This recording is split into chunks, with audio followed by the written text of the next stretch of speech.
ఇప్పుడు చెప్పబడిన పైన సందర్భాల్లో ఎక్కడైనా సరే కనానీయుడు సీమోన్ అనే పేరు మనకు కనబడదు.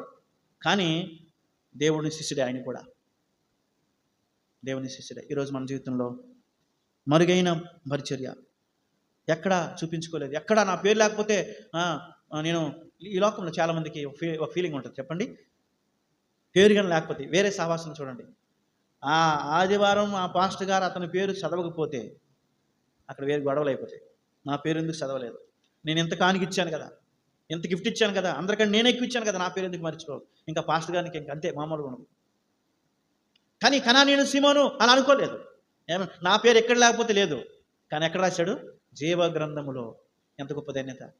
నిజంగా సంతోషించాలి మనం. ఈ లోకంలో ఎక్కడ మనం పేరు కనబడకపోయినా వినబడకపోయినా సమస్య లేదు, నో ప్రాబ్లం, పర్వాలేదు.